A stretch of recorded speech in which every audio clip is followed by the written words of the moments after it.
Okay, now we're ready. Hey everybody, I know Foxfire, I see you there, man. How's it going?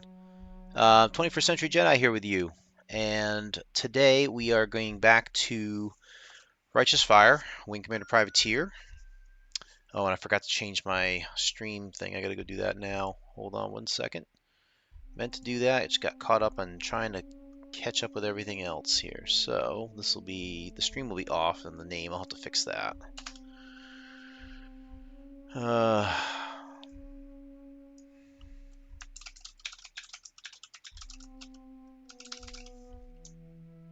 just give me 1 second here to fix this.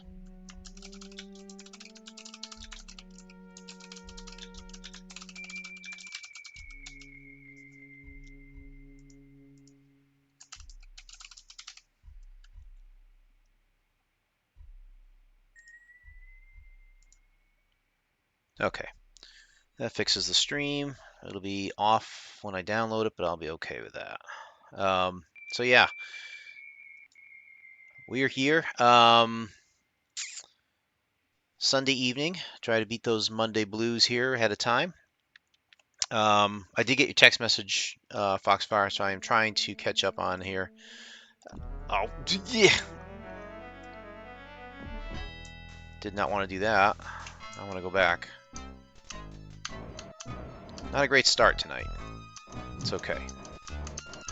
So, if you remember what we were doing from last time, you may, if you're really observant, notice that we are not at the same place we were before. Ow. Ow, ow, get in there. We are not the same place that we were last time. We were at New Constantinople. And if you recall, I was having problems with my reputation, which, if you look at the finances here, I'm hostile towards everybody except merchants and pirates, which makes 0 sense. So, as I mentioned before, there were two ways to try and fix this. The first way is to get back over to my screen here, so I'm a little bit set up now. The first way to fix it is to try and find Roman Lynch, because he offers a mission where you kill a certain governor, Manesh, and then if you do that, he'll reset, he'll hack into the database or whatever it is that holds these things and reset your reputation to where it should be. So basically, you're friendly with everybody except, I think, pirates, no, retros and Kilrathi. I don't know if you're friendly with pirates or not, but basically it would fix the problem. The other way to do this is to hack the save game. Now, prior to going on tonight, I actually did take a look into the save game. You do need a hex editor, which I happen to have, and I started looking into what I would need to do. The problem is it calculates this in a points value.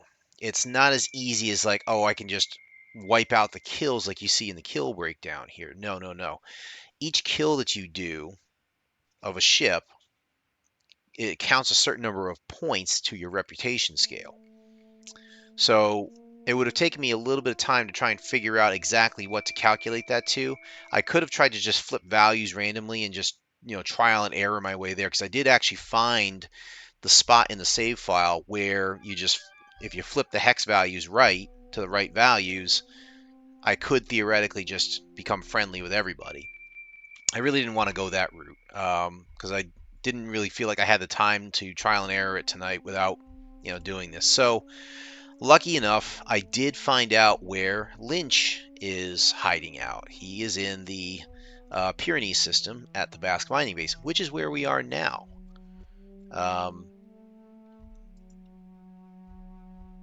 If you go ahead and take a look, you'll see here I am, Basque mining base in the Pyrenees system.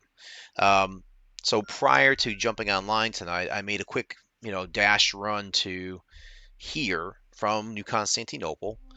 And if we go to the bar, you will notice there he is. There's the man himself, Roman Lynch. So we have the save just prior to talking to him, so all is good there.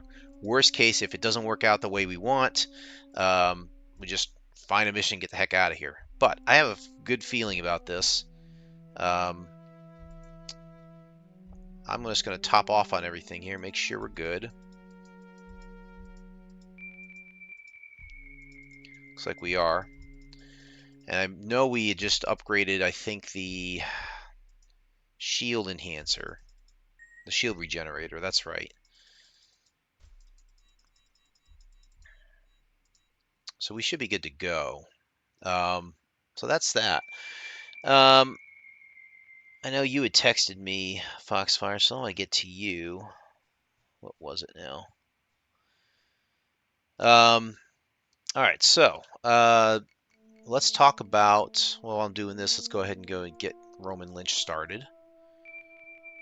It's always a pleasure to see old acquaintances. You're a mean man, Lynch. Yes, I am. I hope your encounter with Miggs was not too disturbing. I see from your success that you are a man to be taken seriously. Quite. You know, I believe there's some work you could do for me.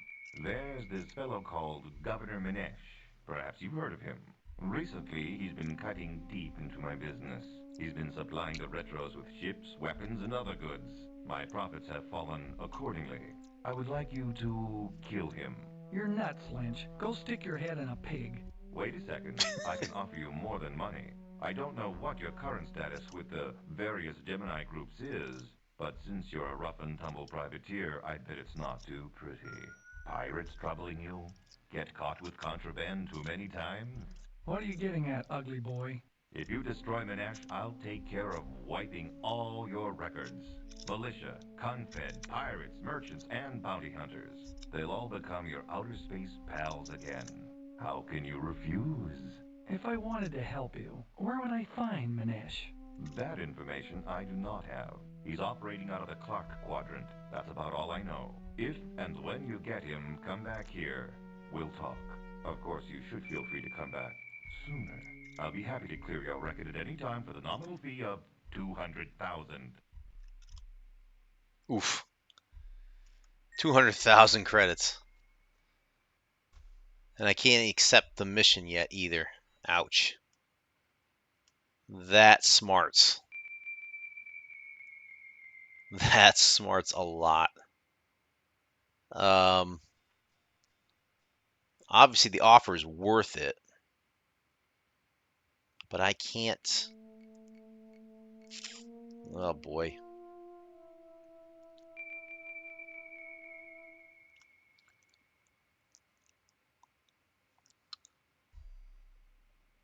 Just looking up in the guides right now just to see if I can find anything else about this mission.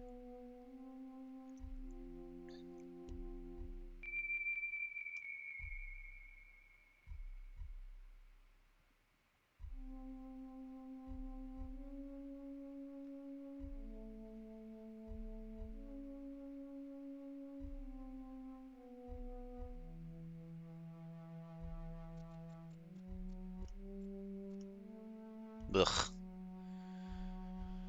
Lovely. So, yeah, now we have to go get cash and then get back to this system in the Pyrenees.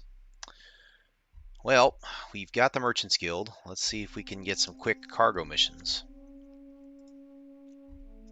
Bounty, of course. Pyrenees or Freyja. Cargo, Magdalene Padre. We've done that before. Magdalene Padre, or no, yeah, Magdalene Padre. Yeah, so right there's 34,000 credits right there if I make that run.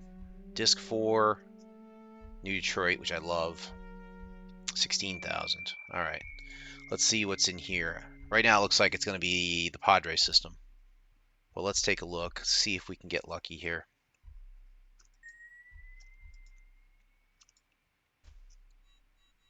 Rilke base and Varnus. Yeah, nothing good.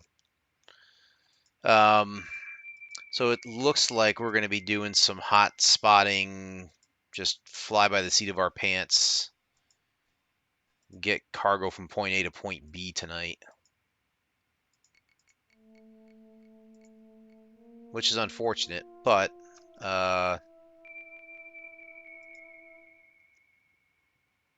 it could work out. Yeah, I think this one's tempting. That means we gotta stick around in the Pyrenees system and try and beat a bunch of retros. Then again, I mean, we could just missile the crap out of him. Let's grab that. Pyrenees system now 5. And then we'll grab these other 2. Try and accelerate our launch to 200,000 credits. Okay, here we go.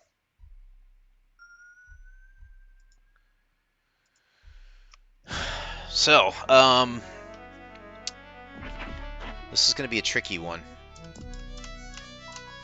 We don't want to keep returning to Basque, obviously, so we're just going to kind of keep running missions, probably out of New Detroit, because we know we don't have to deal with these stupid things like rocks, which I hate. Because you can't afterburner away from anybody if there's a lot of meteors around.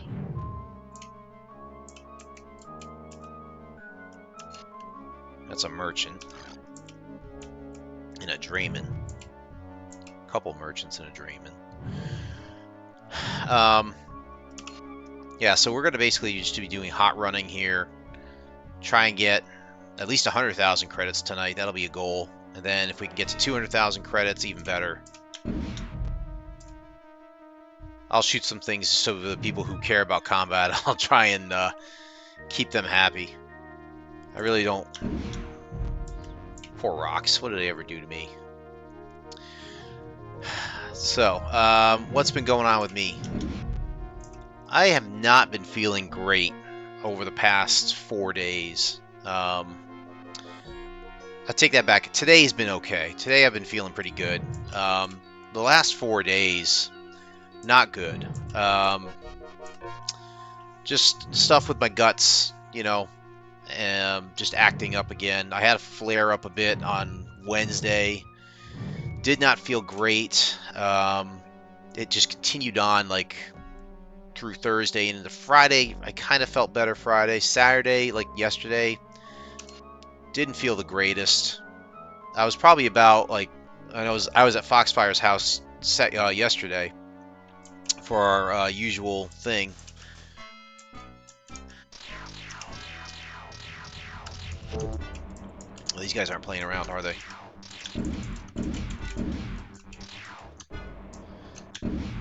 So I wasn't feeling that great yesterday. I was probably at about 90%, which is why I seemed like I was a bit out of it yesterday. But today I'm okay. I'll be honest with you, it's a lot of it's mental too. There's the physical aspect where my guts kind of ache a little bit, and when they do, it's like, you know, once they start aching, that's when like the mental part takes over.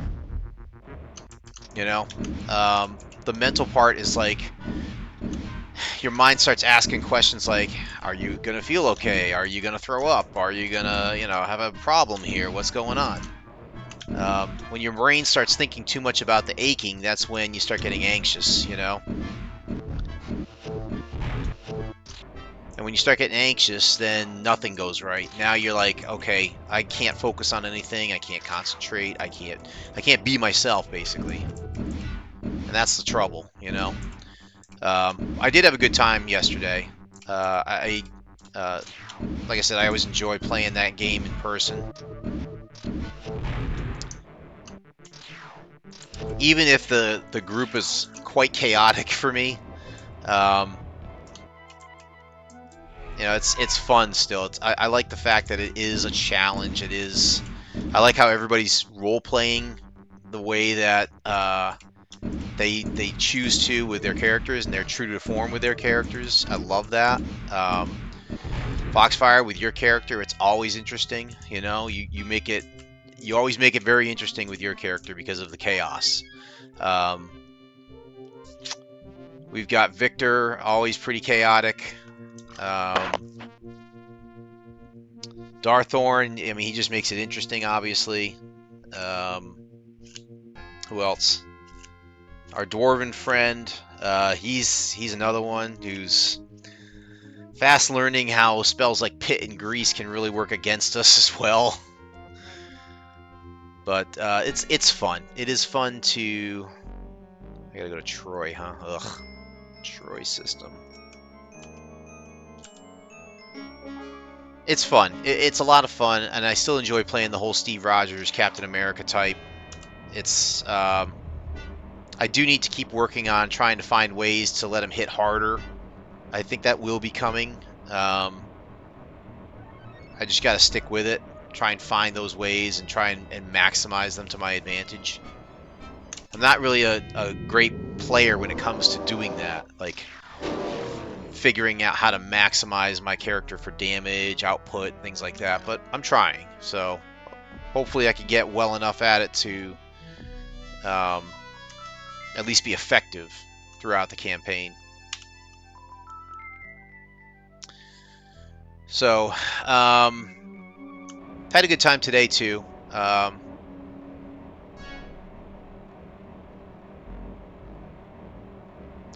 Yeah, Belt of Giant Strength +2. I certainly wouldn't say no to that. Extra strength would help with damage output, so obviously that's a good thing. I'm having to try and decide like what my point, since we've hit 4th level, I'm trying to decide what point I should put that in now.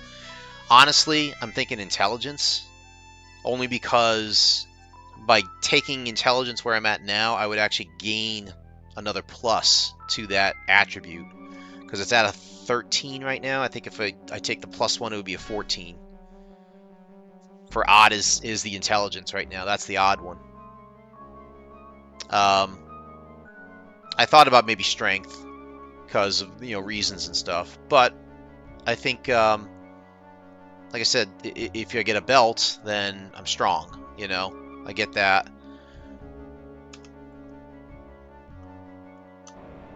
I gotta go around this one.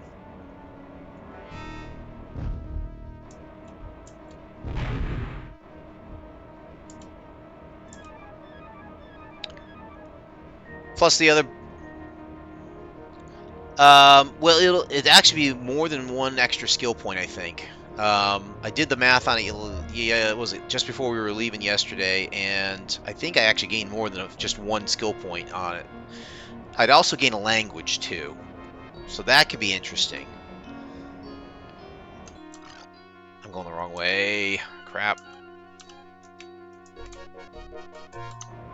Let me go this way.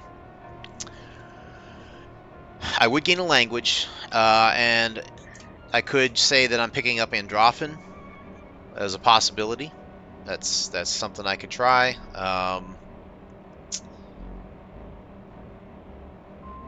And there are some, I think there are some skills that, because they're int based, they would probably actually help with an extra modifier. Yeah, I was looking strong at combat expertise last night as a feat, so I could have taken it last night. So I know I can, but having that 14 might be helpful too. But I certainly don't see myself trying to buff intelligence much more than what I've got now. It might be nice also having another extra knowledge skill, just to throw it out there. You never know. I don't know. I'm still tinkering with the idea. I just don't like the fact that I would, if I put it in strength or another attribute, it's going to give me 2 odd attributes at that point, which I know they'll get evened out eventually, but it's just kind of frustrating when you're close, but you can't get that extra +1 or something like that.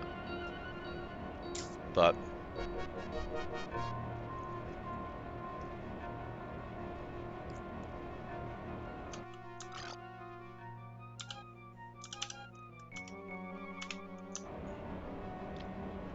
yeah, 8th level, and we are going pretty far into this one, right? I heard we were going at least level 15 on this, maybe 17.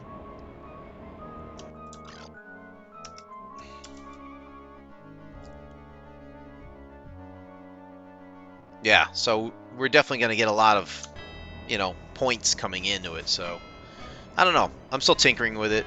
The sucky part is that I don't get a feat yet.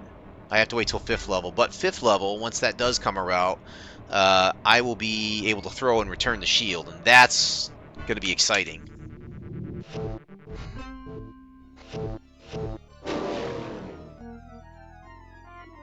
So being able to throw and ricochet the shield and return it and stuff, that's going to be a lot of fun. I gotta go to... I'm in Junction. I gotta go to 119 CE, I think, right? Yeah, and then Padre. Here we are.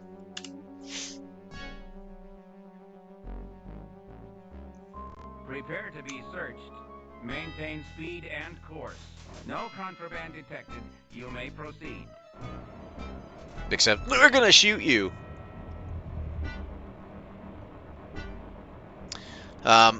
What else? I had a good dinner tonight. I also got the chance to see a nice movie with Foxfire and our friends. Even though the movie wasn't the greatest. Maintain speed and course for contraband search. It wasn't a terrible movie. You may proceed. Yeah, nice movie. It wasn't bad. I mean, it was. It had some lacking points in it. It certainly wasn't something I would normally see, and I guess if I had never seen it, I wouldn't have missed out a whole lot. But I mean, I don't want to badmouth it completely. You know, people put a lot of hard work into it, so you don't want to piss on somebody's hard work. I believe in that karma thing, and it could come back out to bite you, So I don't want to badmouth it. But it was still fun. I was just telling my wife prior to going on stream that I find myself in my later years treasuring just the moments that we have where I go out, hang out with my friends to go see a movie or something. Even though we don't do a whole lot, it means something to me to be able to hang with my friends like that. Because I guess part of me is like, I don't know how many more of those opportunities I'm going to have in my life, I guess it just makes me want to treasure that sort of thing even more, Not saying I'm going to die soon. I mean, I may have many, many years, who knows, but the converse is also true, I may not have a whole lot This is your more. last run. So, I guess what I'm trying to say is I'm just not taking anything for granted anymore, in my life. So I just try to treasure and cherish all these opportunities and moments that come our way. Having family dinner is another example of that. We had a nice dinner with our family tonight, extended, of course, and everybody got together, had a few laughs, and, had some fun. So, always good. This one I gotta go around as well, I think. Pretty sure I gotta go around.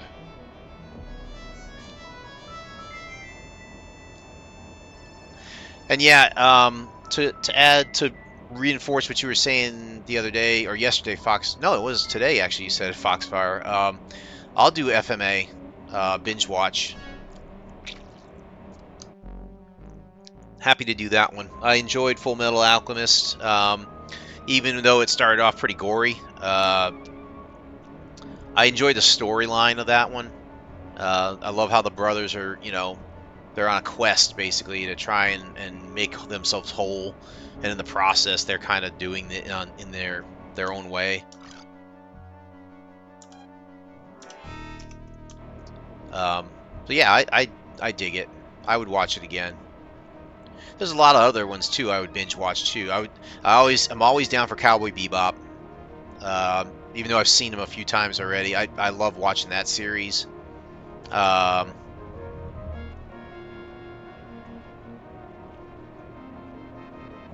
Yeah, that's what I'm saying. Like, just it's not even so much watching the show so much as just being able to hang out and talk with our friends. That's the thing I love is just being able to hang and talk with friends. Put it this way, I've been reading a little bit lately about the lack of third spaces. And third spaces, for people who aren't familiar with this, is like, where do you go to hang out, right? Prior to online chats and gaming and the internet and all that stuff, people would always have some sort of a place to go to. Like, you'd have home, You can hang out at home. You have work. You meet people and you socialize there. You have school. That would qualify as a work sometimes. So you socialize with your friends at school, right? But then you'd have a third space outside of homework or school and work and home. You'd have a third space that you just go and hang out, whether it's a friend's house you always hang out at, or you hang out like at a local restaurant or at a whatever other hangout spot, right? You're about to suck void, buddy. See ya. That's the thing that we used to do, you know, when I was younger, even in my, teens and, early 20s, late 20s, is to hang out, even if it's just hanging out at another person's house, Automatic landing zone. We would hang out, play cards. Does anybody play cards anymore? Like Setback or Pitch or Spades, Hearts? I don't know anybody who does anymore, who like regularly does it now. Back in the day, we would do it all the time, And I'm not saying one thing's better than the other. Obviously, you can play card games online and still have that fun. And with the, voice chat technologies and stuff these days, you can do all that. It's cool, there's something about being in person, and being able to kind of read facial expressions in real time and stuff. That's the thing I'm referring to. 67,000. Cribbage, Canasta. Yeah. Setback. Wow. Setback. We used to play crazy rules. Like, really, really crazy rules. Just some of the examples we would do. We would play high-low jack game as your typical 4 points. We would throw 8 in there as a point card, like a jack. So we'd play high-low jack game 8. So you'd have a maximum of 5 points you could win in a hand. You'd have the bids would go from like you could bid 2, bid 3, bid 4. You could bid 5 with the 8. Then you could bid what's called a smudge, which is taking all 5 points and every trick. Like your opponents wouldn't take a single trick. So that's a smudge. And then a blind smudge, as you can imagine. Same thing as a smudge, except you don't look at your cards. And the reason why we would do that is because we had another rule, which was in order for you to win the game, to get to 21 points officially and win the game, you had to make a successful bid and win that bid to get out, they called it. So you had to bid to get out. Yeah, poker night, yeah. I was never great at poker. I understand and I know stuff of it, but I've never been a great bluffer or somebody who could really like play poker seriously. So, but yeah, and then we would also do stuff like you'd play 9-5 was another one. So you could play high-low jack game again. You may or may not have 8 in there, but if you had 9 and 5. That was like the 5 was worth 5 actual points in the hand, and then 9 was worth 9 points in the hand. So a total hand you could have in one hand, you could have 18 points. So those games we would play to like 100 points or something like that, because you could get 18 in a hand and you'd be bidding like 5, 6, 7, 9, 10, whatever you wanted to bid. So yeah, we had crazy rules. It was fun though, a lot of fun. New Reno ND57. That's not bad. Basque. Oh, I'm not going back to Basque yet. No, I don't want to go back to the rocks. This is going to New Constantinople and a bounty mission. This one I could do because there's not a lot of hops between here and the next system, so I might do that one. And there's no Mercenaries Guild. But yeah, the idea of third spaces and being able to hang out with your friends in those third spaces. We used to hang out at Taco Bell, or we used to hang out at whatever, right? Just to do whatever. That was just it's something that I think it's overlooked these days. Or it's been, replaced a little bit, but I think it's also why we're so distant from each other now, as opposed to when my younger days, I should say. Um, like, you know, like I said, it's nothing quite like the face-to-face contact, to be able to communicate and to connect with people. You know, it does have an impact. Now, if you're asking me, do I want to go back into the office 5 days a week and do that? No, I don't. Not for my job. And I love my job. So, 69.45 for this cargo. I do really want to go to New Detroit. I'll take this one.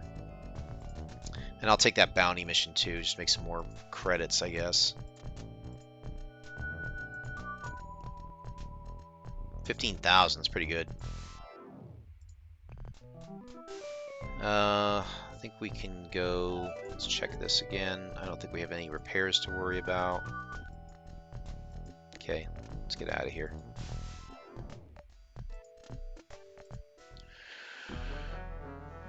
But there is definitely an impact that you have. Your luck has run out, along with my patience.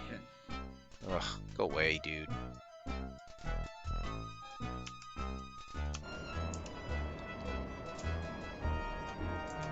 You know, interactions with people mean more, I think, because you can do them in person, you know? Even with teams and stuff like that, it's still tough. You know, you know, being able to tell jokes fast enough and being able to pick up the audio quality and stuff and the visual cues on the face. It's hard to do unless you're really working in, like, top of the line, high bandwidth, high def, everything, technologically speaking, you know?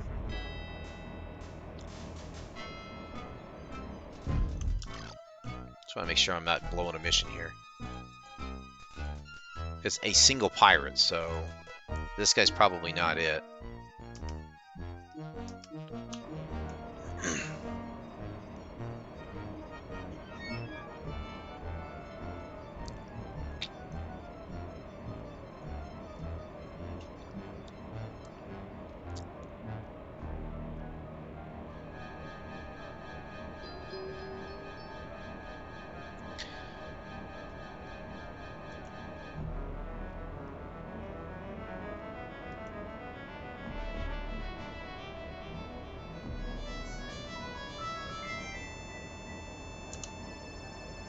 And I'm going around the rocks again. Oh well. I don't know. There is something to be said about third spaces and being able to hang out with people, and I think that's the thing I appreciate the most now. Because you never know when you can or can't get together, and time goes by in the blink of an eye sometimes when you know, real life happens and you're caught up with your family, your work, or other things going on in your life. It can take you away from your friends and your hobbies and things like that. So it's important to be able to treasure when you can have those moments of pleasure, I'll call them.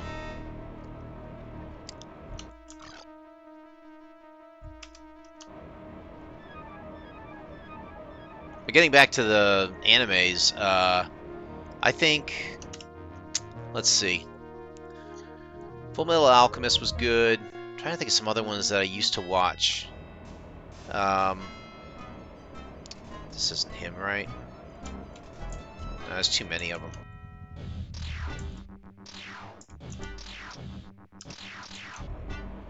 I never got into Gundam Wing. It's funny, too, because I was really into Robotech, so you'd think it would be a natural fit.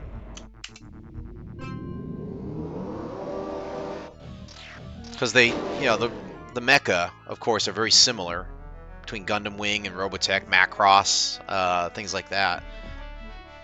You'd think it would be a natural thing, so I don't know. I'm not sure why I didn't get into Gundam, but I mean, I'm not against it, certainly. I would check it out.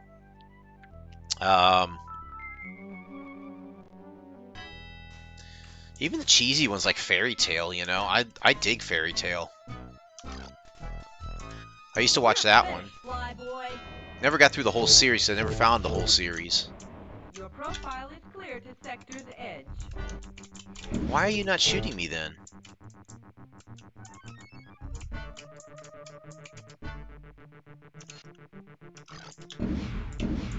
You're about to suck void, buddy. Sometimes the cops hate me, sometimes they like me. I don't understand you guys. That should have fixed that mission. Yep.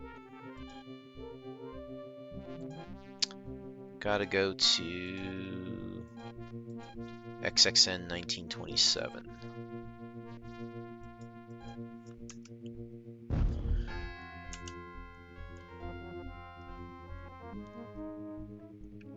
I started watching One Piece. Bleach was good. Bleach was a very interesting premise.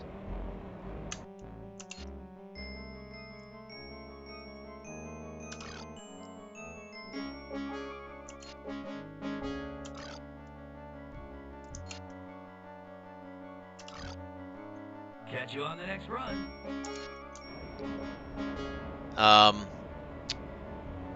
Record of Lodoss War I've heard of. Never got into that one. Robotech I was really into when I was a teenager. I was heavy into Robotech when I was a teenager. In fact, Robotech is what was inspiring me to become an aerospace engineer back then. That's when I was in high school. That's what I was aiming for. I wanted to be an aerospace engineer, and I wanted to help create Robotech fighters where they transform.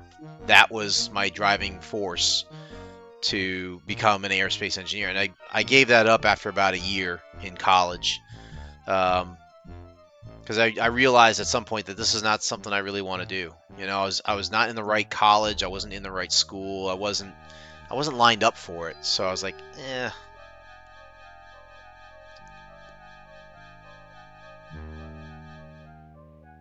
Robotech tabletop game, wow. I don't know too many people who did that.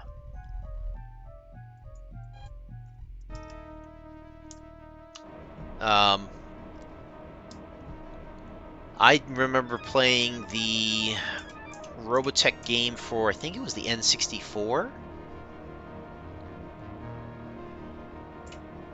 I'm pretty sure it was the N64. I have a couple of the old Robotech RPG manuals still. I may bring those over sometime as a hoot, but I do have. I remember purchasing them when I was younger. Like, I want to play this, and I just bought them. What else? Mentioned Fairy Tail. Seven Deadly Sins looks cool. I want to check that one out. One Piece I started watching. I got to get back to that one, I think.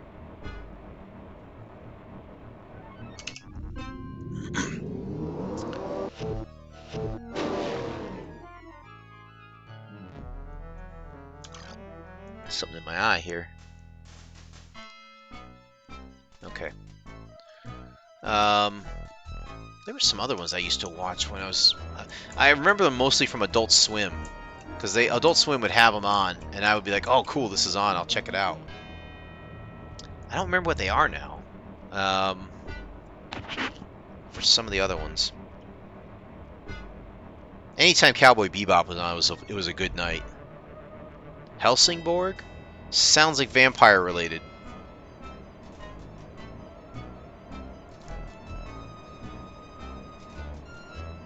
Never got into Dragon Ball Z either. That was another one. Like, I'm completely foreign to the whole Dragon Ball concept.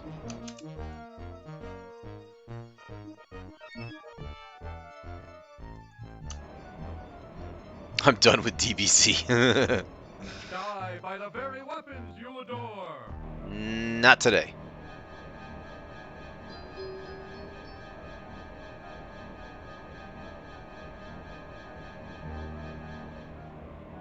Now entering an automatic landing zone.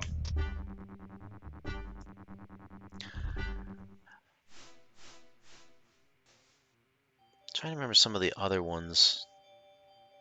I'm sure if somebody mentions a name, it'll be like, oh yeah, that one. I remember that one. Let's save this one. How much money have I got now? Wow, not bad. 91,000 already. That was a quick move. No one's in the bar, right? Yeah. Let's go to the Merchants Guild, see what you got. I'd love to find like 3 missions all going to the same place. Elysia in the Auriga system. It's a bounty mission. Hector base, ugh.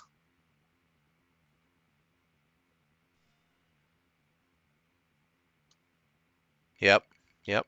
Stargate, and again, another one I never got into, but it's like, interesting. Troy, they got 2 different ones going to Troy, and they got this one going to Auriga, and then they got this bounty mission. Jeez, crappy missions.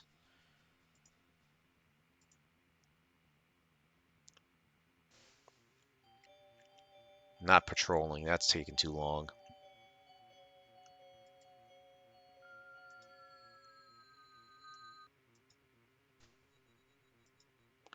Then again, patrolling is actually going to get me the most money on all of this, I think. So I've got 2 patrol missions right here.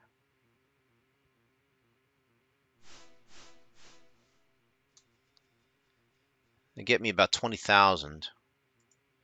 And then I could do...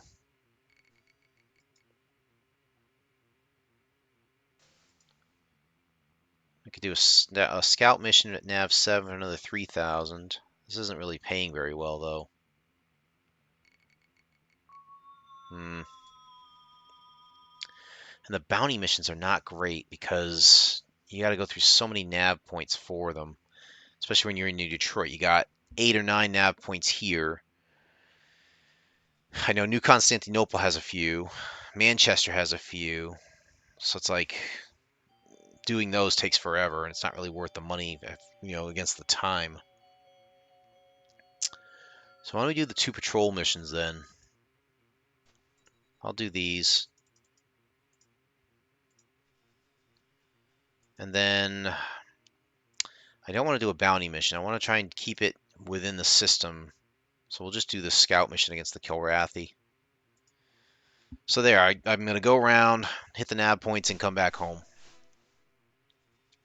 And this time I probably won't be afraid to use missiles here.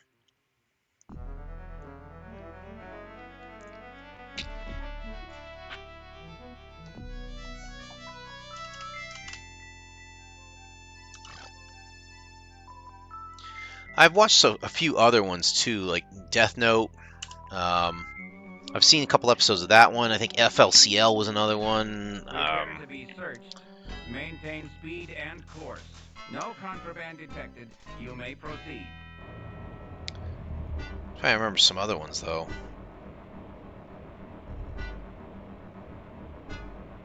Yeah, they're not coming to me right now. I think I saw some My Hero Academia ones. I think I saw a couple episodes of that one.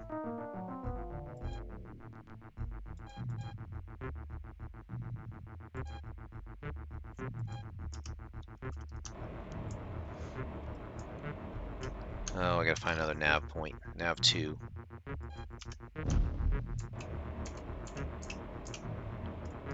So we're gonna turn and burn through all these, and then when we get to Nav 7, we'll kill the pirate, or kill the Kilrathi.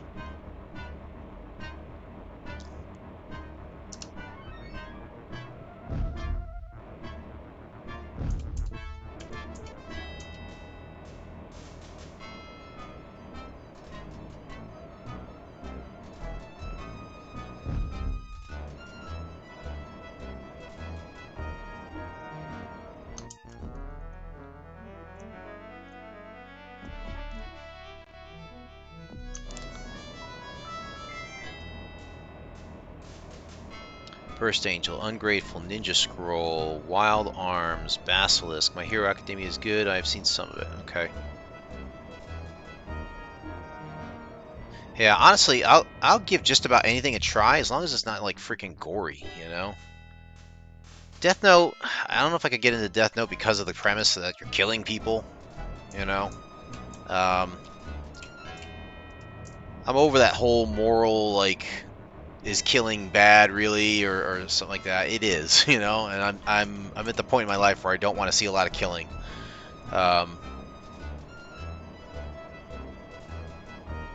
I can handle the stuff. Full Metal Panic. Fumafu is funny, yeah.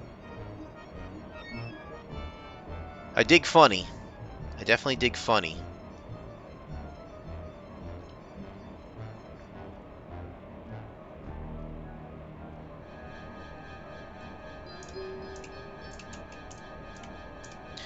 There were some that I tried to get, like, oh, Attack on Titan was another one that my daughter was really into when she was a teenager, to the point where it got scary. Like, she was obsessed with it. And I tried to watch a couple of the episodes, but they were just too much for me. I was like, I don't know. I don't know if you should even be watching this. Yeah, like I said, I've seen FMA, and I would, if you want to do an FMA day or something like that where we binge it, I'm cool with that. One of the things I used to do back in the day is I used to do like Star Wars marathons, where we would watch, at the time, we would watch all 6 movies back to back to back. And if we started early in the morning, we could get through them all and still manage to get home in time, reasonably, without having to drive late at night or something like that. So that was, and I would still do that. I think with the original 6, I could still do that. I could see myself doing it. Not the sequels. I wouldn't do the sequels. If I was going to do it now, like over a 2-day session, like you do, 2 days worth of Star Wars movies, I would probably do like the first 3, the prequels. What else? See, there's a lot of series that I would want to throw in there. Like, I would want to put in Obi-Wan, The Mandalorian, probably Ahsoka. You definitely want Rogue One. I would put Solo in there. I think Solo was a good movie. I mean, that's 5 I've mentioned right there. So fitting all of those in, you can't do it. I don't think you can do it within 2 days necessarily. If you want to watch like all the seasons of The Mandalorian and stuff, it's tough. You'd have to break it up over multiple weekends, I think.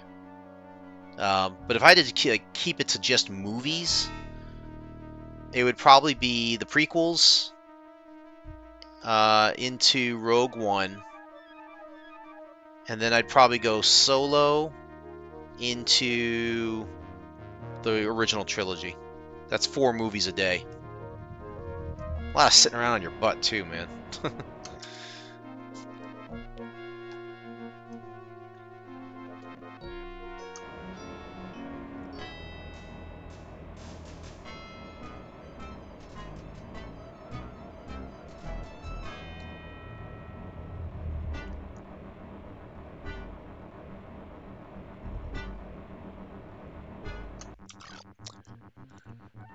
Alright, so that's all set. Let's go to 6.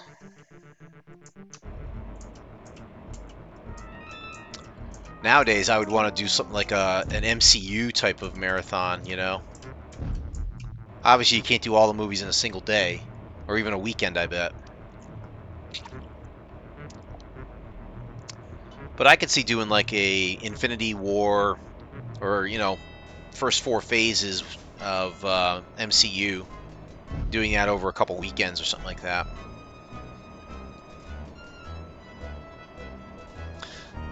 I'm looking forward to the day when, like, my granddaughter and my grandson, heck, all my grandkids, when they're able to, and they're old enough to watch those movies, to see like how they react to them and if they get into them like I did and their moms did, or maybe they don't get into them, That's all right.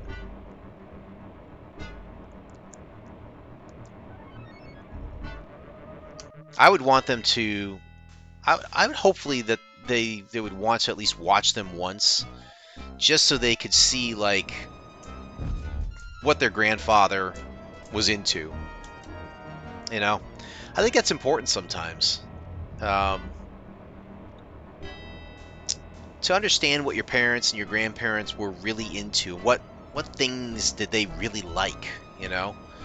I know some people have connections with their parents and grandparents over things like, fishing or hunting, or they liked a certain sports team or whatnot. It's important, I think, to be able to kind of link to those things and, remember them, because that's kind of how you get that positive experience with those people, to be able to remember them that way. Well, that's interesting. Why are you gray? Oh, that's New Detroit. That's why.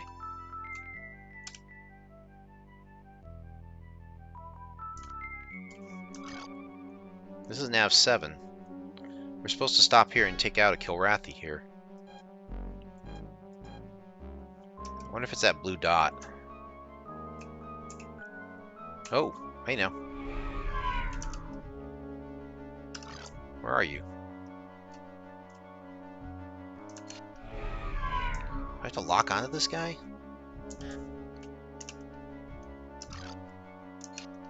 It's a Confed. Stick to established lanes for your own good. Well, if the Kilrathi's not here, then I'm not going to worry about it.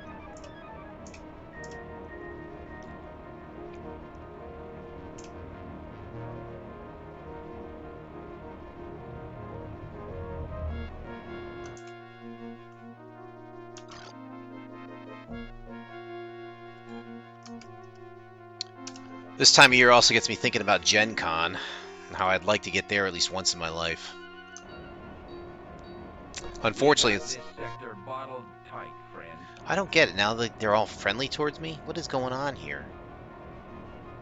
Usually they're angry at me, and now they're, like, happy with me. What the heck? I gotta go... When I get back to base, I want to find out what their actual attitudes are towards me. Because this doesn't make any sense now.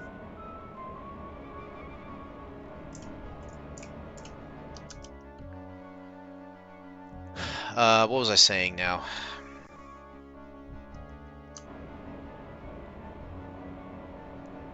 Oh, Gen Con. The unfortunate thing about Gen Con is I think you have to plan it now. You have to kind of plan a year in advance if you're going to go there, because otherwise you don't have any chance of getting, like, hotel space near the event, Now my missions are done, so let's go back.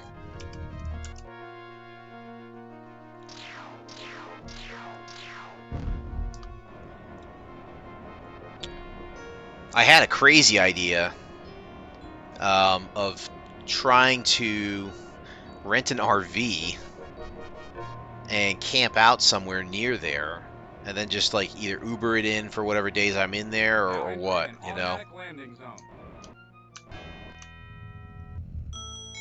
It is doable. Like if you were to find like a short haul trip from Chicago to, well, again, Florida or some other place, depending on how the timing of it goes, if you timed it right, you could probably get from Chicago, oh, I don't know.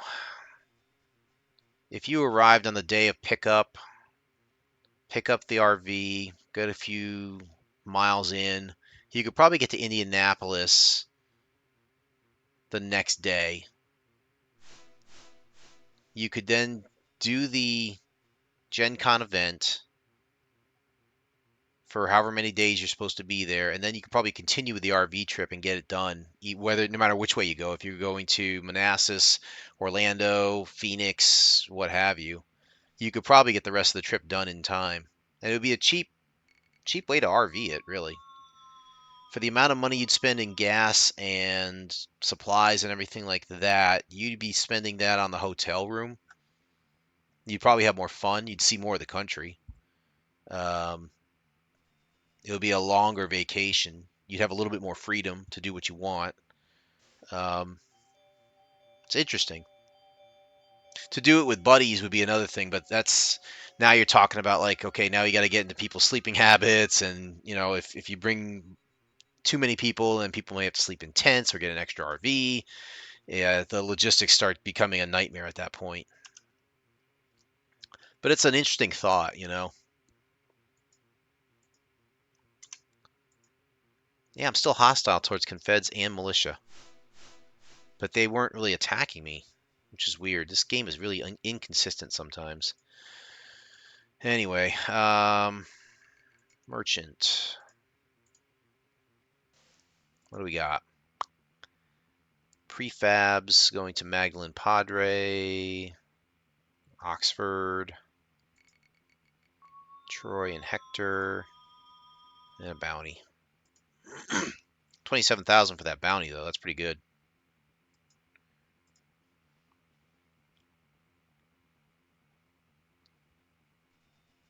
Where is Origins held? I forget where that's. Where is that one usually held?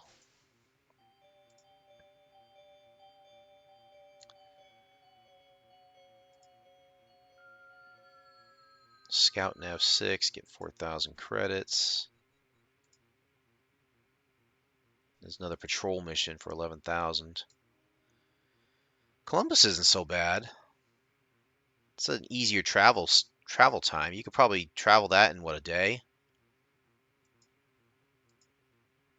Columbus, Ohio. Well, that'd be a bit tough. You could probably do it in a day if you really worked at it. 12 to 13 hours. Yeah, it's a haul, but you could do it.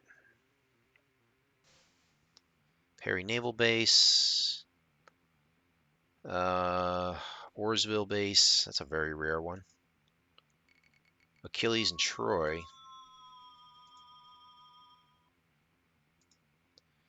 Wow. 2 years ago you did it? Okay. I'd consider that. What time of year is that usually? I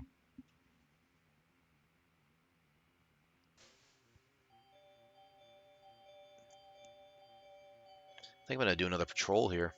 Always in June. Yeah, I might be able to do that. I'm also thinking about doing another, like a quick run, a convention that's actually on the East Coast in Virginia, Williamsburg, I think. I forget what it's called. The only reason why I'm considering it is because they recently started holding what's called the Young Jedi World Championships. The Young Jedi collectible card game was a game I played religiously back in the day, just around the time the first prequel came out in, was it 1997 or so? Or maybe it was 99, I don't remember. I remember playing that like fervently, that game. I was really good at it. I was even writing articles about it. I had ways to analyze the decks and the cards and like ways to strategize how to play the game and stuff.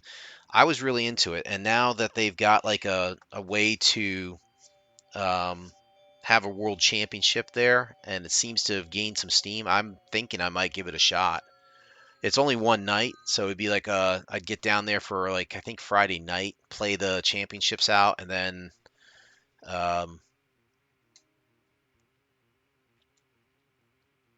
yeah, Comic Con is another one, NYCC. I don't think I'm gonna make it this year. I didn't get on the fan verification fast enough, and looking at the lineup, I'm not too impressed with the lineup this year, whereas last year's was pretty promising. So I don't know if I'm going this year. If I did, I'd have to finagle a way to do it. But Comic Con is another one I would do that again if we could coordinate things right. Again, for me, a lot of this is about like, can I do it with my friends? You know, if I could do these things with my friends, the current DM, you, a lot of our friends from the Pathfinder group and stuff, I would love to again just hang, chat. The experience for me isn't even so much the destination; it's the journey. You know, being able to travel with our friends and to be able to go to these places and talk and job about all sorts of things that are, you know, learning about their interests and stuff. I still don't know about everybody's interests and what their hobbies and passions are. You always learn something new, so I love that stuff. I'm seeing 3 patrol missions. I'm gonna grab them. I'm just gonna grab these patrol missions. There was another one in the Mercenary Guild. I think it was this one. Yeah.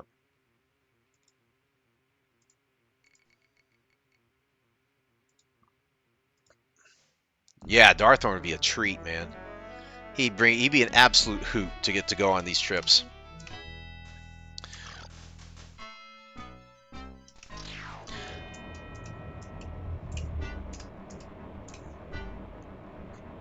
He out of all the people that would do like an RV based one, like where we go on a road trip and bring an RV of some sort to camp in, or multiple RVs depending on how we worked it.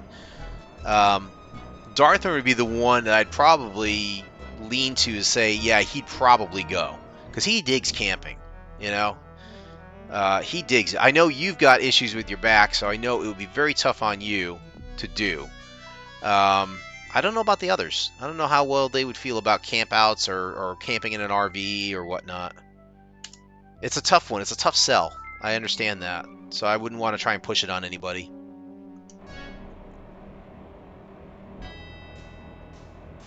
Do you really? Okay. I figured with your back, it would be a tough thing to do, especially tent camping, right? At least with renting an RV or something like that, you could, you know, take a bed and you can improve the bed a little bit by getting like a little, you know, the foam mattresses or bring your own or whatever, and you could probably make it livable. Yes, the double high air mattress is awesome. I have one of those. I gotta check to see if it's like leaking air or not. Last time I tried it, it was leaking air.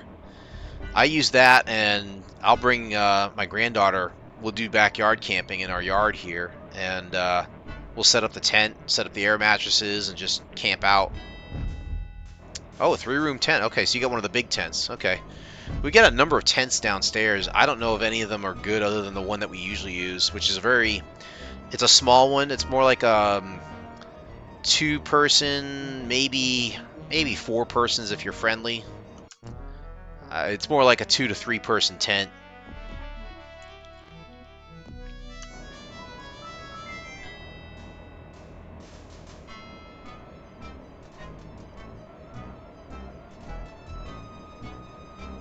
And I don't mind tent camping. I just know that with an RV, I'd probably have a little more fun. I just would. I would have more fun with it. There's a lot of comforts that you get with an RV, like if you want to cook, you know.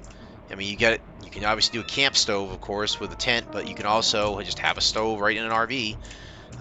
The ability to kind of just pull over wherever and whenever you wanted to stop, get supplies or whatever, hang out in the RV anytime you want.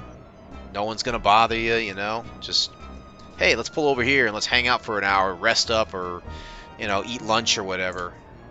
Okay, cool. There's just a lot of flexibility you can do with an RV. I like, you know. That's just me, though.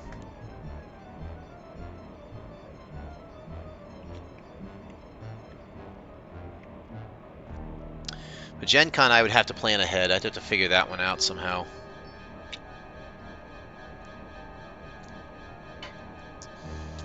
I do want to get to that event at some point and be there for it. I just wish I could have the foresight to say, you know what, let's just book it. Heck with it all, you know?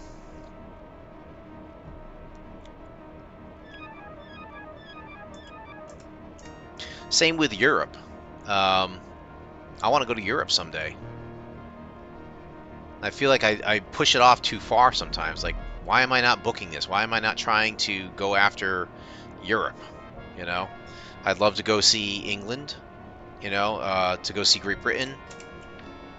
Oh, that is roll. Okay, look at that. Guys are still chasing me down, huh?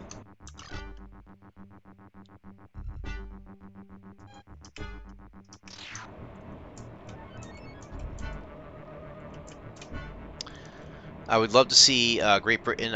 I would love to see France, Germany, Italy especially.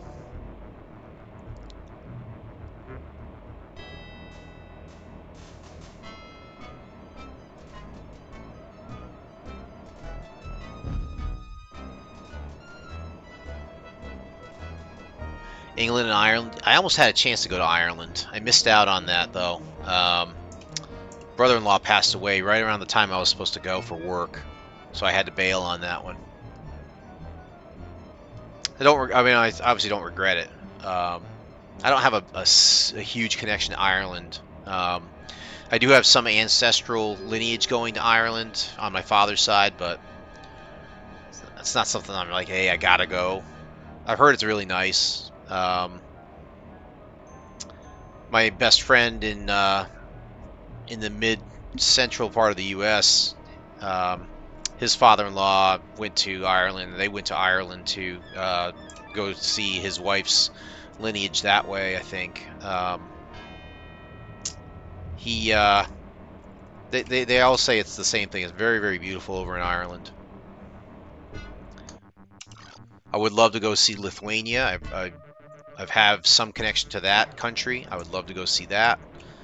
Like I said, Italy. I have a friend in Italy. I would love to visit her again. Just, I would love to go to Europe. It's money. Being able to slop down and say, okay, we're going to do this, and we're committing to it.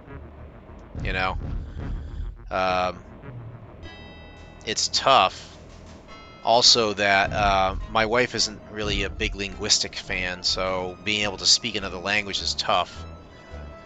I could probably get by with French and maybe a little Italian. Everything else I'd probably have to Google. Germany, I'd really struggle.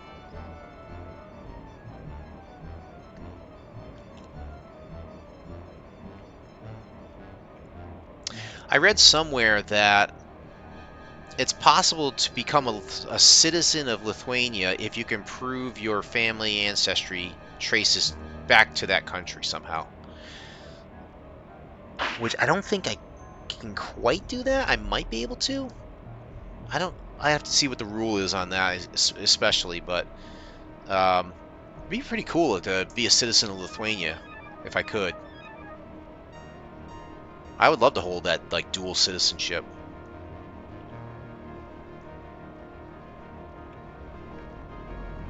Man, these guys will not give up. It's gotta be Confeds on my tail.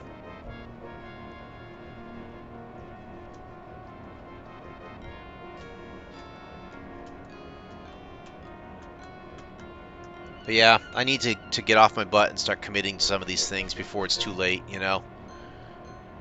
Go and drop the money on it and go buy the plane tickets and stuff and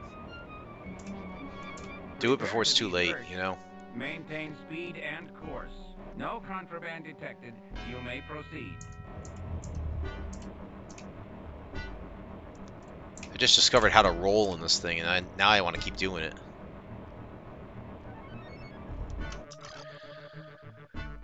So I'm just racing through each of these nav points and ticking off the red here.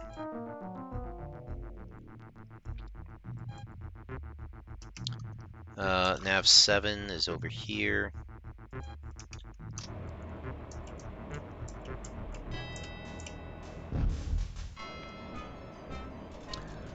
I don't know. I do have a trepidation of flying too, especially overseas. Across the pond, I'm not so worried about.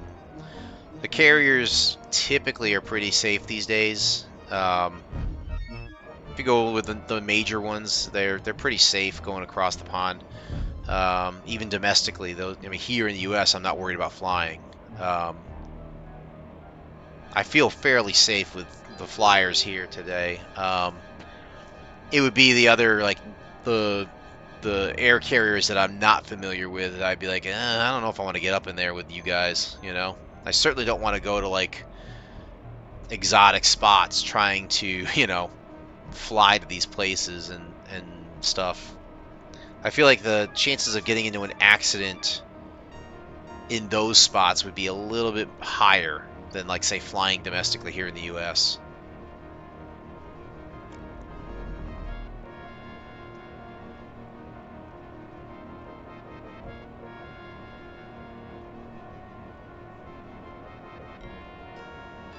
But I wouldn't mind, say, flying to Great Britain, maybe taking the train across to France. My wife and I have actually looked into doing a river cruise for a month or something like that, where you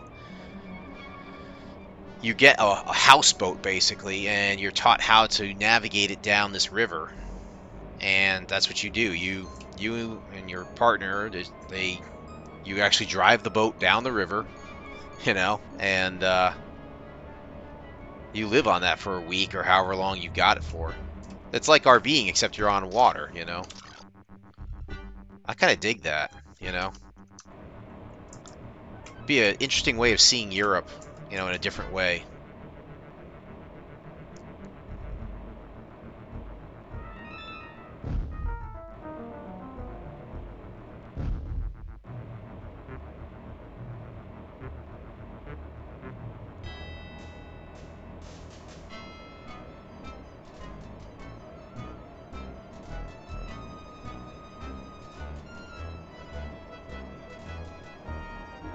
Just racing through these nav points here.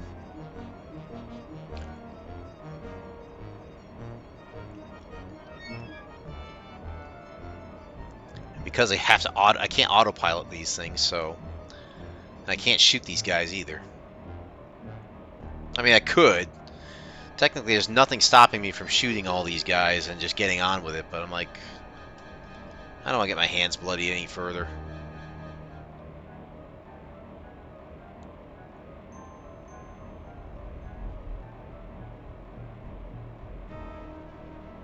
Yeah, thanks there, M. Merlins. Whatever you say, pal.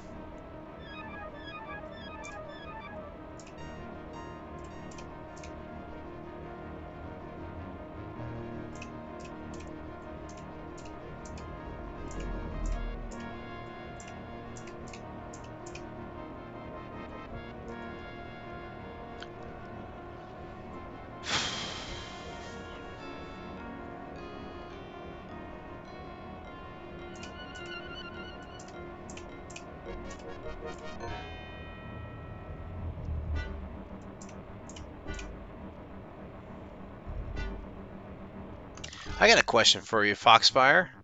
See if you know this one. You are, I think you're in charge of our loot list anyways.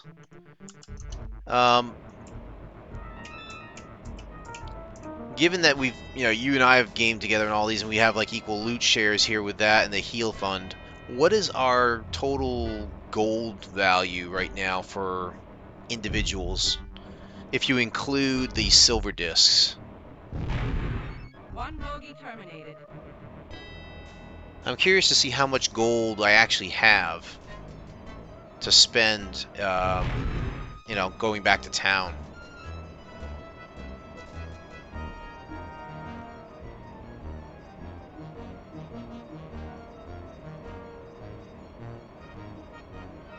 I could try and bring it up to see if I've got it, but I'm just curious, like, how much, if you happen to know that. I don't recall if I've spent any money, like, or if I have, like, how much of it I've spent.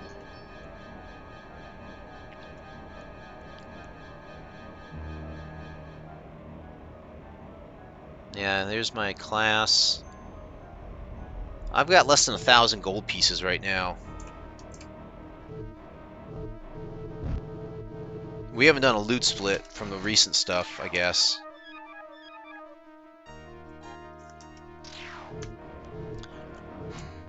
I know you got to do a loot split for the most recent stuff that we got, too. A clean kill. Should have been a bounty hunter. Oh, you did? Okay, so it's in that email then, huh?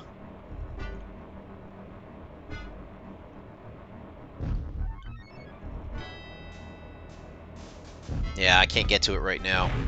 Well, actually, I might be able to. Chump. Let me see if I can. I'm texting while flying. Look out.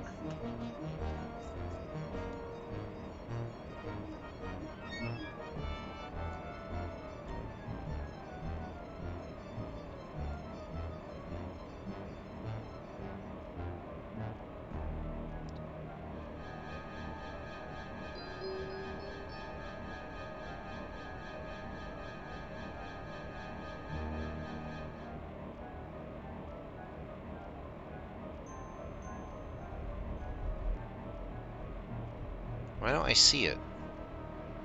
Did you send it out yesterday? Yeah, you did. You sent it out yesterday.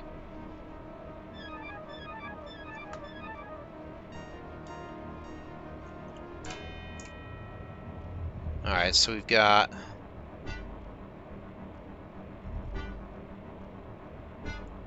Masterwork studded leather. Yeah, 2 Masterwork bucklers, which I didn't care about. Coins and silver discs. Does want either the. We do the split number. So. Yeah, that Masterwork Spike Gauntlet. I don't know if I'm gonna get anything out of that or not. Maybe I should try it just to see.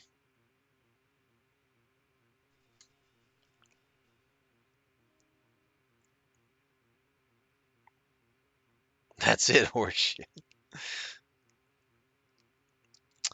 Yeah.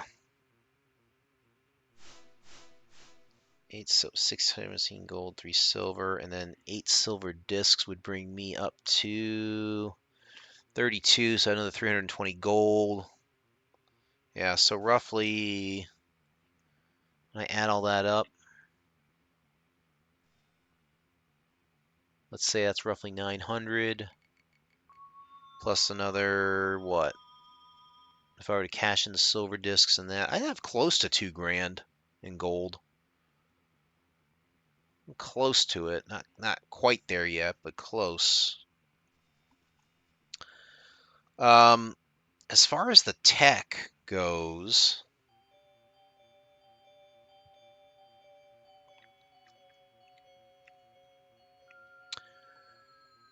I'm more of a hoarder when it comes to those.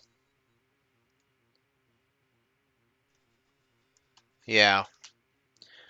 I'm more of a hoarder when it comes to the tech. So my thought is like I like having the tech so characters like yours can go ahead and tinker with it, build something new, and if we need parts, we've always got them on hand because we keep our salvage, you know. Whenever it comes to like a tech game like that or any type of game where we're possibly crafting new stuff out of the stuff that we're gathering, I'm always a hoarder. I'm like, keep it all. Keep it all. We'll only sell the stuff that we know we're not going to need. And it's always going to be like junk or worthless stuff anyways. We're not going to get a lot of gold for it no matter what. But that's usually my attitude towards it.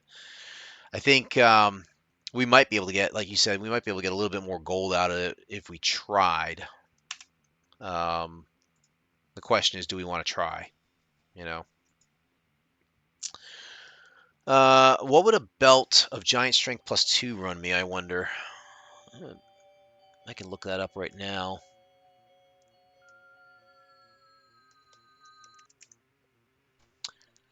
It'd probably go 2 grand.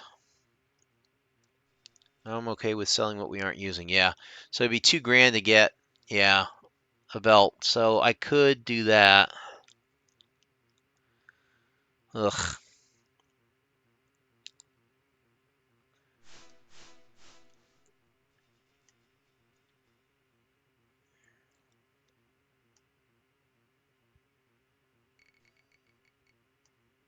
If I were to do my shield, though, and I don't think I'm going to do Dwarven War Shield.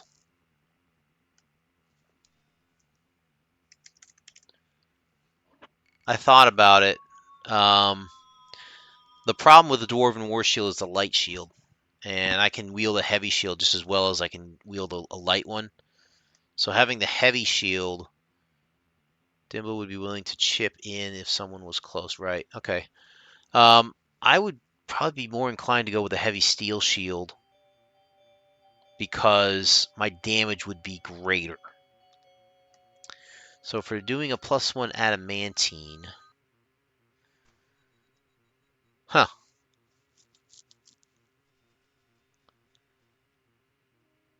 I could get that now from you if you were able to craft it. Oh, you can't though, because you can't decraft magic arms and armor.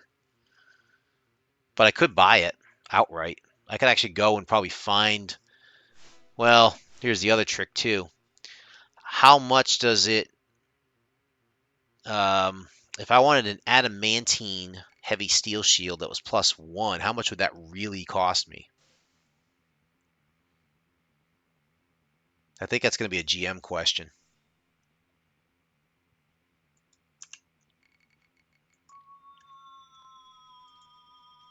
Hero Lab doesn't really count that in, like how much the cost of adamantine is. I've seen in other sources, though, that adamantine is really hard to get because it's a star metal, so you have to pay a lot of money for it.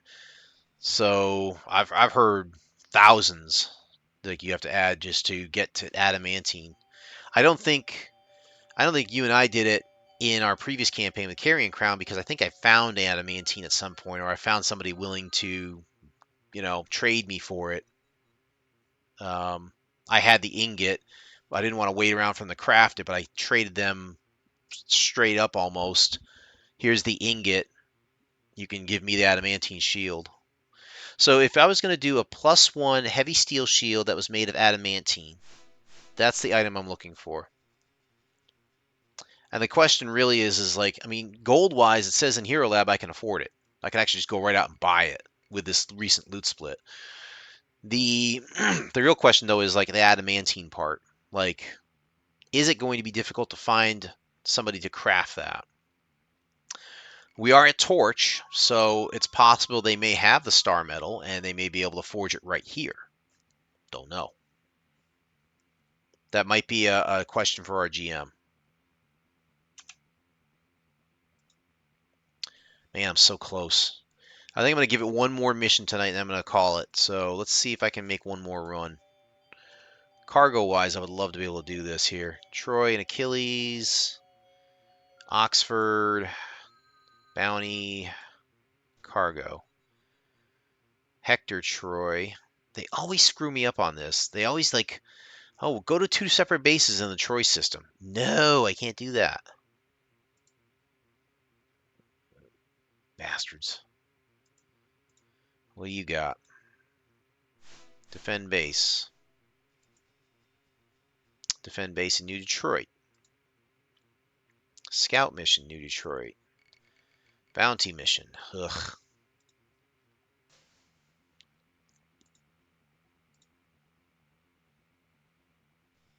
Attack mission, New Detroit. Cargo mission, Elysia and Auriga. Bask in the Pyrenees systems. Still, we can't find a match here. Magdalene and Padre might be a match. I don't think it is though.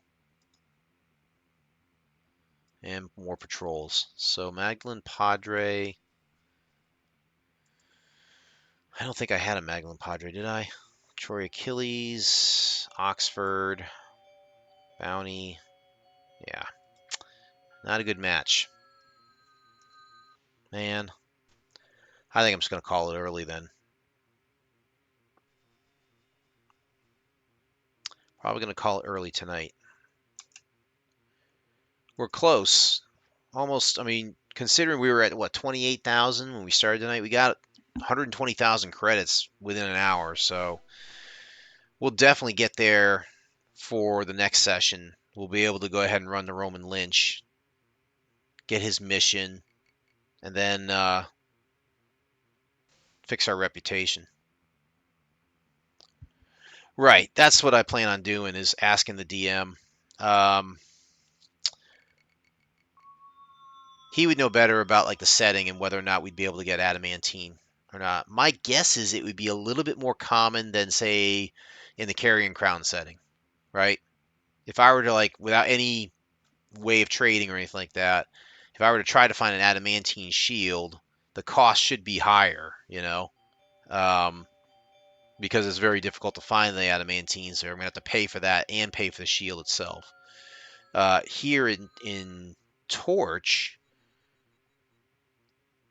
the cost might still be pretty high. I don't know if it's going to be as high as like what it would normally be. And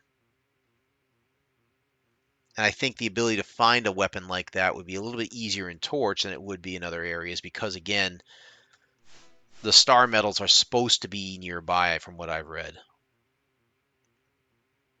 I don't know.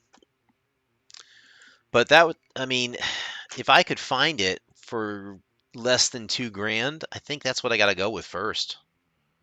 Because that's going to be my shield / weapon for the whole campaign, basically. I'm going to be building off of that. And much as I would love to get a belt of giant strength and stuff, I feel like I might stumble upon something like that.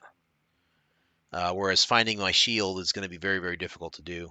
So I'd probably have to get it crafted somewhere or find it somewhere.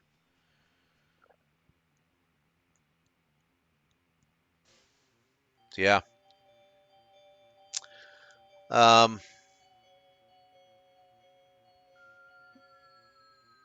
That's what I'd be thinking. If I could afford it this go around here for 4th level, I'd probably go pick up the shield first. And then, you know, wait to see what we find for extra loot. Belt of some sort of strength would be on the cards, I think. In fact, if I were to do that now, I'm just curious, what would that get me?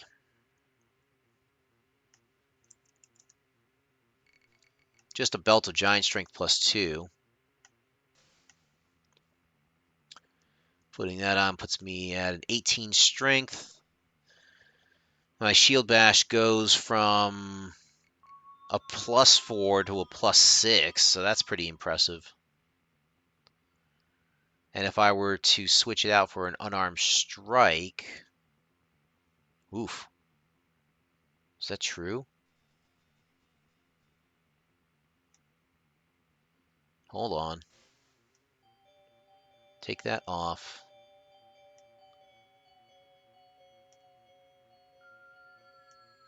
Oh. Yeah, it does go up some, but I'm being misled on what I'm seeing in Hero Lab because I know for a fact that my unarmed strike last night was 1d6 +3 or 4, I think. Now it's 1d8 because I leveled up. So I'm on a 1d8 for unarmed strike. With the belt, it's a 1d8 +3 without it. With it, I get an extra point. So it's not that great.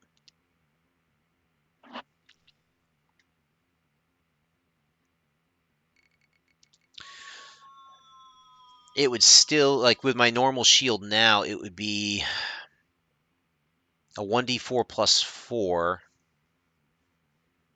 If I were to equip that one, it's 1d4 +4. Huh, I thought it went up more than that. Oh, it's because I'm not doing the two-handed. All right, so a two-handed heavy shield bash would be 1d4 +6.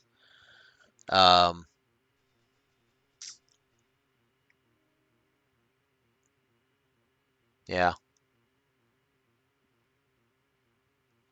So my unarmed strike is still going to be my way to go right now. Now I'm curious about that gauntlet. It's masterwork. I'm pretty sure I got to do this. It's gauntlet.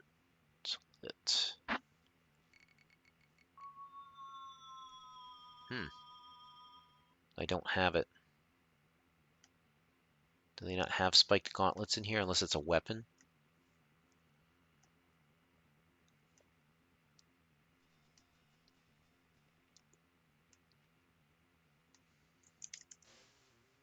Yeah, it's a spiked gauntlet. Select that. Call it Masterwork Spiked. Buy it for free. Let's see. So go from 1d4 +6. Yeah, I can't do it.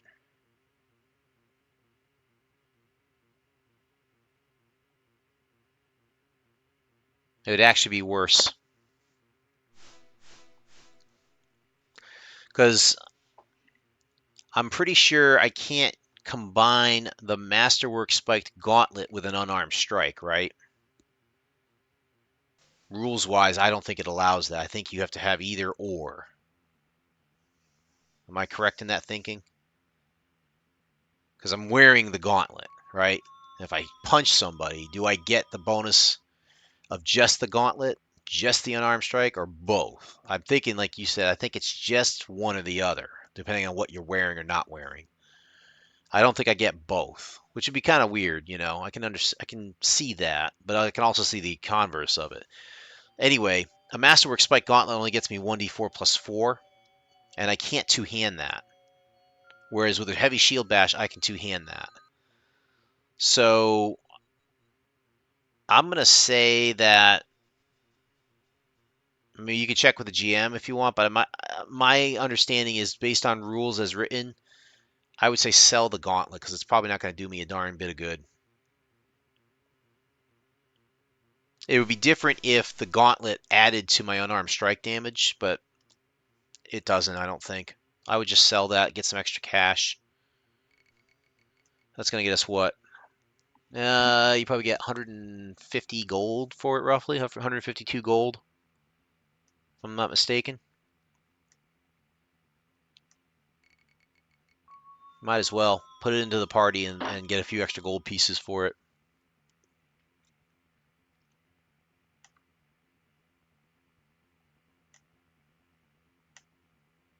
Oh, yeah, that's why I said half. And it's 305 for the value, so half of that would be 150. You were asking about the skill points, right? Like what would I gain for the extra intelligence? So if I bump my intelligence up with that point, intelligence goes up to +2 on the modifier.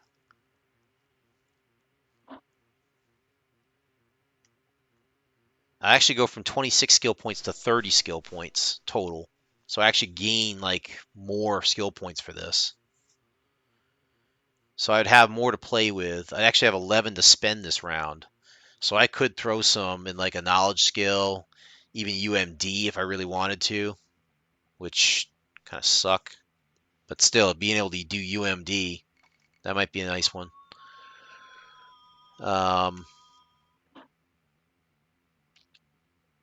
Whereas if I did this in strength, I don't think I'm going to get a darn thing.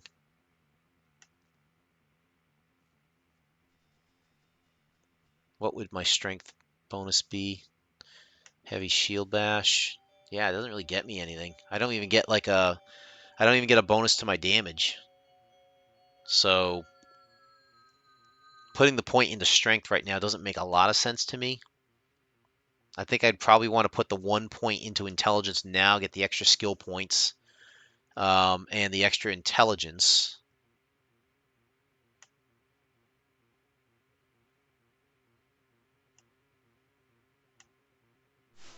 And I think, if I'm not mistaken, yep, I get to add a language. And I hope it's in here. A. Androphin.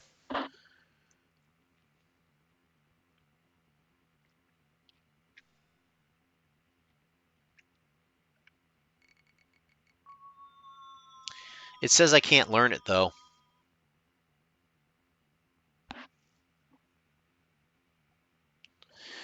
True. It would benefit me at 8th level, but I have to wait till 8th level to get there. And by that time, I probably would have a belt that would get me to that point anyways. So that's the other thing I'm thinking about. It's like, what do I balance here, Not to mention, dexterity is another score I really want to boost up too. Because dexterity and con are two big ones for Steve. So I don't know if I would want to put it in strength, I don't know. I'm not really sure. Not really sure. I can't add Androphin. That stinks.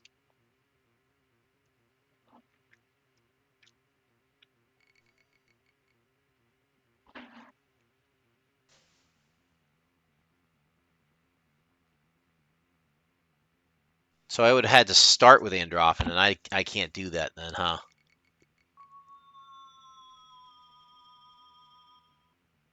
Technology. Yeah, I don't think I'm going to be doing that.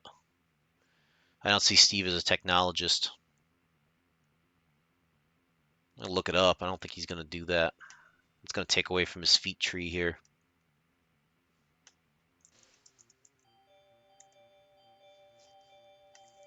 He's eligible to take it. Trained in any skill used against a technology-based subject. If the skill in question requires training to use even against non-technological subjects, you must still have ranks in that skill in order to gain a benefit.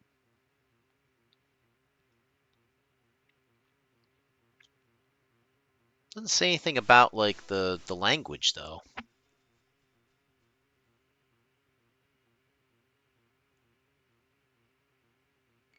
Right. You're absolutely right with that, Foxfire, and I have thought about that. I think my end game armor is probably going to wind up being Celestial Armor, but I don't know. I'm in Lamellar right now, which is a light armor. I don't see myself going into medium armor unless I can somehow finagle that into light armor, which there are ways to do it. I know Elven Chain is a way to do it. Um, there may be other ways, but you're right. I got to watch the dex bonus. So right now my dex bonus is +2. It's not a big deal. If it winds up going a lot higher, then you're absolutely right. Mithril's another one. I don't know. Androffen Empathy. Nope. It looks like I can't take Androffen no matter what. Even if I were to take the Technologist feat, which I don't think I can. If I were to take that, let's just add and close that. Can I take the skill or the language? Nope, won't let me do it. I would have needed to do it at level 1, I think, in order to know Androffen.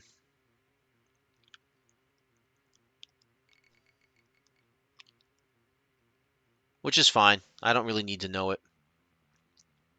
We'll have to figure out like another language that might be useful here. No? What do you mean no? I'm gonna go ahead and save this thing again.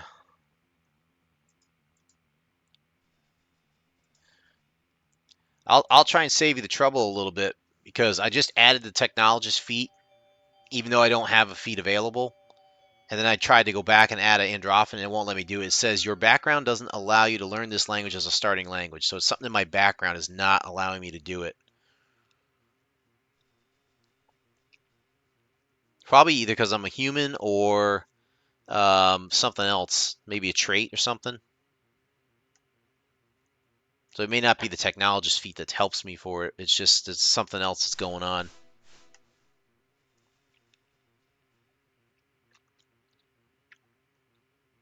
I wish they would tell you what you need, though.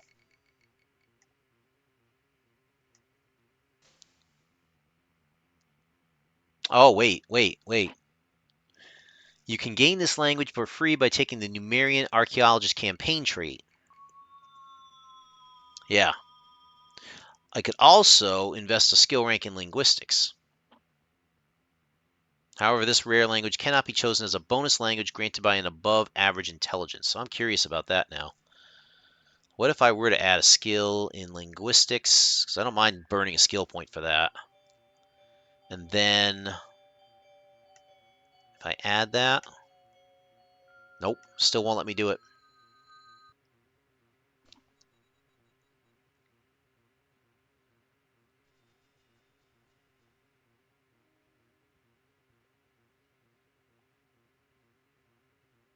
Yeah, it will not let me do that. So that's out.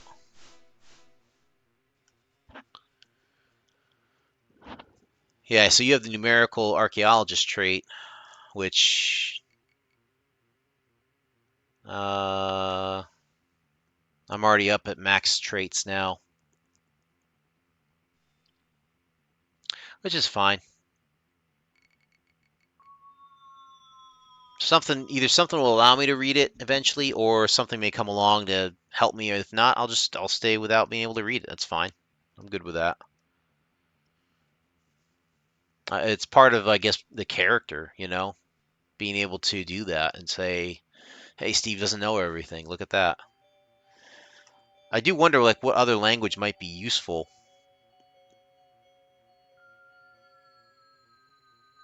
I mean, there's planar languages, I suppose. We might deal with planar beasts and stuff later on. Toss up, yeah.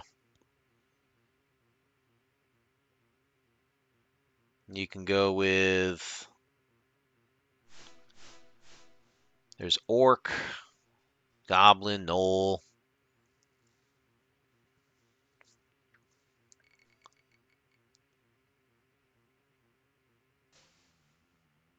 Demonic. Giant. Sasquatch.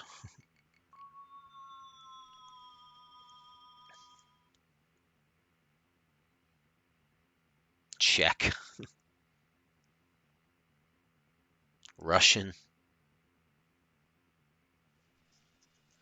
Yeah, that's going to be a tough one. I don't know what's a good language to learn here that's going to be helpful for Iron Gods. Possibly Ratfolk. Ratfolk might be useful if I could find it. I don't think I could see it, though.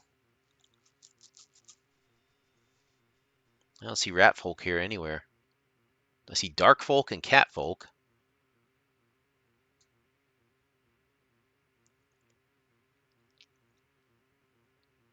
I don't see Ratfolk in here, though. So I don't know. I'll have to do some background digging into Iron Gods and see if I know of any particular languages that might be useful in the future. Just based on what we know so far. I don't know. Could be that they just use common, yeah.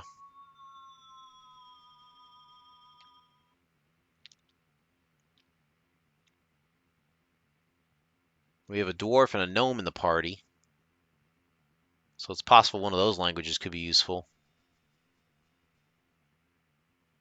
We don't have T. Is TN one of them? Nope. I don't think Tiefling has one, do they? I don't know. I'll figure it out later.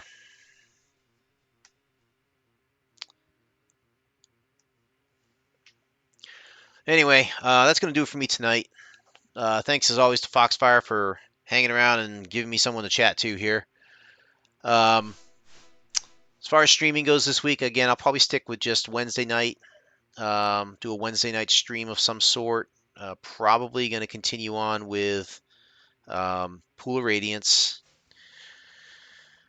If I feel up to it, I might do a Thursday night stream. And if that happens, it will probably be Uplink, just because I want to get that one off my books here. But it could also be something else, depending. I don't know. But yeah, I think it'll be at least a Wednesday night stream, and we'll just kind of take it from there. I'm going to play it by ear a little bit. A lot of it depends on my health, like how do I feel? Like even right now, I don't feel 100%. I feel like I'm about 95%. My guts are still kind of doing a little something here. Don't know what it is. There's a slight ache. I don't know what it is, but I'm just kind of dealing with it and just moving on. So whatever. Anyway, 21st Century Jedi, wishing you all the best for this week. Take care of yourselves. Take care of each other. Fins up, bubbles up, as Jimmy always says. And I will catch you guys Wednesday night, Pool of Radiance. And good luck on the work week. Take care, guys.